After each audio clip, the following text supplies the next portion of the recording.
O presidente afirmou nesta terça-feira que não considera um erro o decreto que aumentou o IOF, o Imposto sobre Operações Financeiras.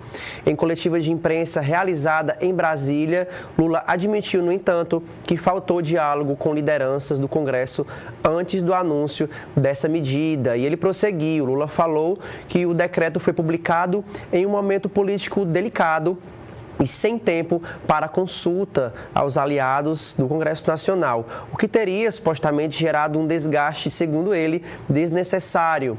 Abre aspas, o que a Fazenda fez foi trabalhar. Era uma sexta-feira, eles queriam anunciar rápido para tranquilizar a sociedade. Segundo Lula, ele disse, eu não acho que isso tenha sido um erro, fecha aspas. Mesmo assim, o presidente ressaltou que decisões desse tipo precisam ser alinhadas com quem vai defender a proposta no Congresso Nacional. E, segundo o presidente, a falta de articulação pode levar a equívocos no governo, mesmo quando a intenção da medida é positiva, no caso do governo federal. O governo ainda avalia como reverter o clima negativo gerado entre parlamentares da base aliada e, além disso, trabalha também para restabelecer o diálogo com o Legislativo. Rodrigo Prando, a avaliação sua sobre essa fala, como o senhor avalia o impacto político da decisão do governo de aumentar o IOF sem um diálogo prévio com o Congresso Nacional? Essa fala do Lula é muito importante, porque a gente vê uma posição abertamente falando, pela primeira vez, que houve um equívoco nessa comunicação, então houve um recuo, uma análise dessa proposta e depois ela foi reapresentada à população. Rodrigo, qual a sua avaliação? Vamos lá, Felipe. A gente tem duas camadas para responder essa sua pergunta. A primeira camada mais superficial é entender a retórica do presidente. Ele diz que não viu erro, mas que há equívoco, se há um equívoco, portanto, logicamente há um erro, que é um erro de comunicação.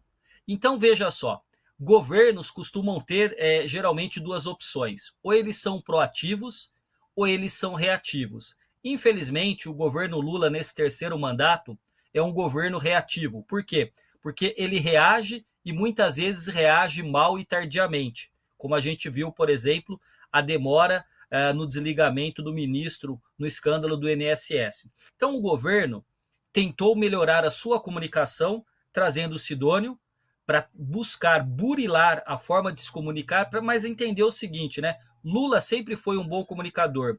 No entanto, foi um bom comunicador num outro momento histórico, numa outra quadra histórica brasileira, em que ele estava nos sindicatos, nas ruas, nos palanques, e hoje a comunicação, ela em larga medida passa pelas redes sociais, pelos meios digitais. E nisso, o PT, em particular, e os progressistas no geral, têm tomado uma lavada no campo da direita ou até mesmo da extrema-direita, porque eu gosto de dissociar esses dois campos políticos.